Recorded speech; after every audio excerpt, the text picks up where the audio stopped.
So my name is John. I'm a crystal meth addict, and it's no surprise to me to be able to say those words easily today.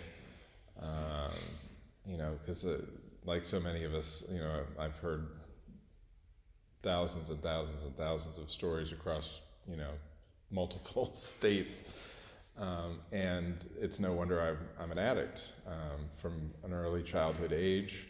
Like, I don't even know why I bothered to go in the closet in the first place, because like everybody in my family knew I was an effeminate kid, and everybody knew I was gay. But it was like, from the moment I realized that wasn't cool, I thought I could act like everybody else. And like the years after that growing up were just self-imposed torment that I lived with.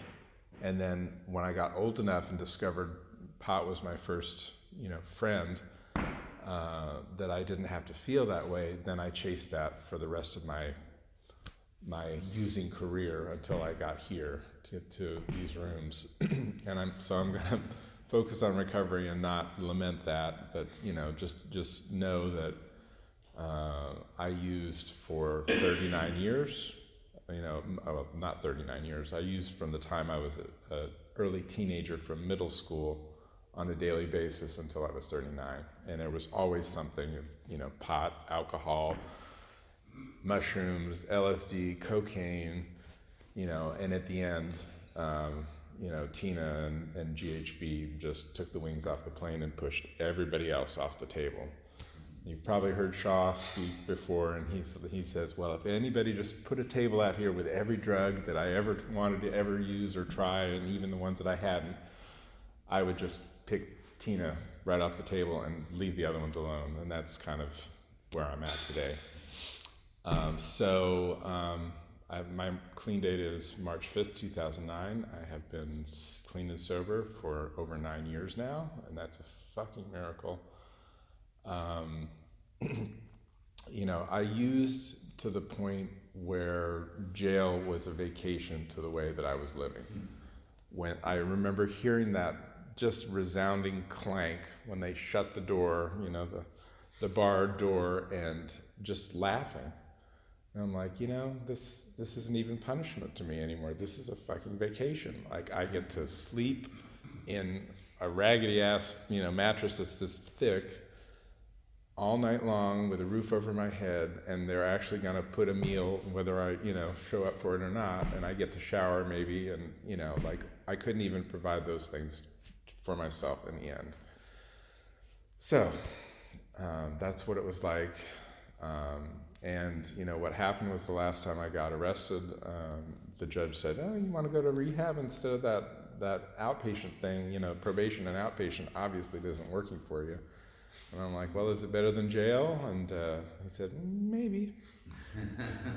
And maybe it was enough. So I went to rehab in San Francisco on Treasure Island. They put me out there in the middle of the bay, which was actually an amazing gift, because I was still kind of in the town that I used in, but far enough away from the fire that I could get some time under my belt and start to get sober and start to work the program. Lots of things have happened since I got sober, and it all started with hearing the message in an H&I meeting. And, I'd heard just little bits, enough to I had a checklist. I was very detail and plan oriented my whole life. And I'm like, I heard get a sponsor. And I'm like, okay, I got to get one of those, and I got to get a book, and I got to, start working these steps, and, check. So I went and got a sponsor. I went to a sex and recovery meeting. Actually, I wanted to get laid, because it was about 3 or 4 months, and, things started working again. So I went to sex and recovery and walked in, and I thought, oh, this isn't gonna work. This is not gonna work. But what I walked out with was my sponsor. He shared, and I heard enough of my story and asked him to be my sponsor in the announcement section of the meeting, which was, I guess, inappropriate. But nonetheless, my journey began.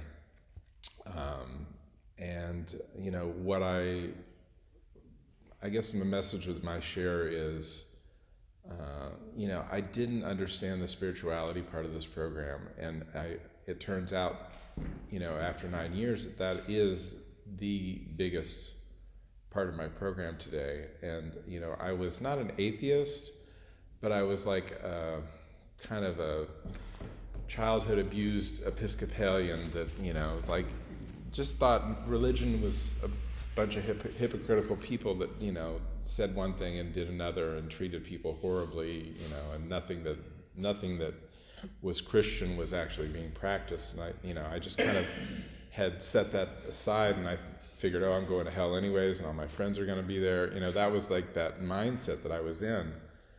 And it was kind of like I was an agnostic. I just didn't believe, I didn't have any skin in the game with my spirituality at all. It was just kind of out there. Maybe there's a God, maybe there isn't, maybe he's there, So when I got into the program, I kept going to meetings because you guys gave me hope. I saw other people with their light, the light was in their eye, they were doing things with their life, they were getting housing, they were taking care of their problems. So I knew that if I kept hanging around you guys, that I might be able to figure that part out. And mind you, I was having problems getting from point A to point B. I had used so much and so long and so hard that the psychosis carried on with me for the first 2 years. Literally, I couldn't take the bus to get from point A to point B without having a meltdown and having difficulties. But I knew that I had hope when I came to these meetings because people were getting better. And if I just followed you guys, that would work in my life. And at some point, somebody said, wait for the miracle, and all that stuff that we hear, all those little cute buzzwords. And at some point, I realized I needed to watch for the miracle. And I have a lot of miracles today that I watch for on a daily basis from the time that I wake up and I start my spiritual program today. Before my feet hit the ground, I ask my higher power to get me through the day and guide me. I didn't meditate this morning because I knew I was going to do it here, but I usually do a little bit of that in the morning.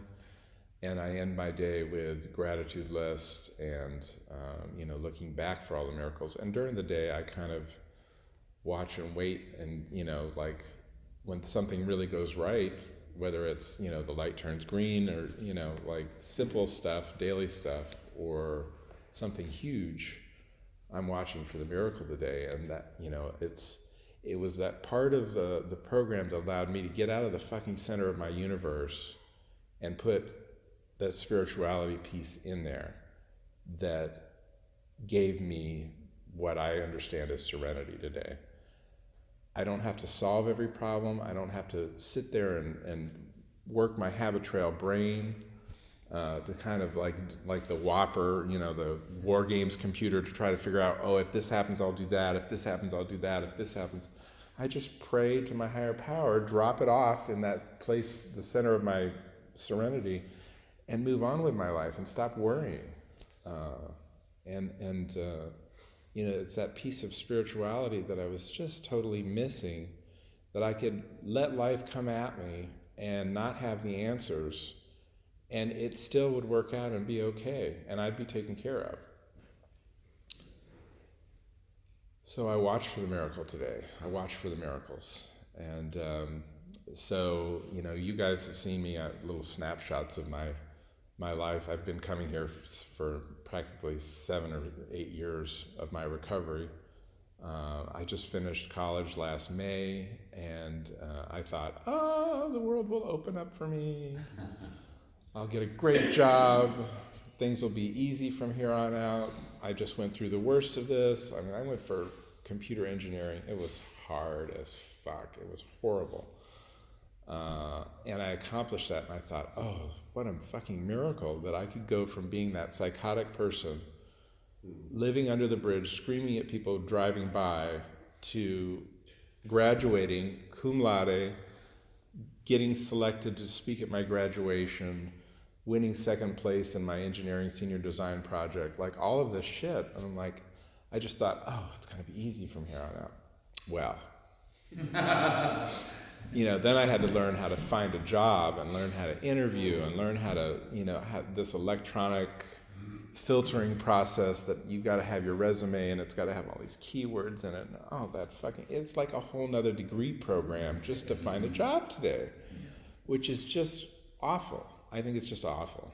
But I've been since May of last year looking, and I just now received an offer a week and a half ago from a company, and I accepted. So I'm starting not this coming Monday, but the Monday or Tuesday after that. And another fucking miracle. It's a miracle to me. And it's a miracle to me that I'm going to wrap it up with this, that I stayed in my seat and I just went with the flow of life, and I didn't get depressed. I did get depressed here and there, but it was a miracle that I just walked through that and came out the other side. So if you get nothing from this, hope turns to faith, and faith carries you through when you don't think you can make another step. So that's what I've got. Thanks.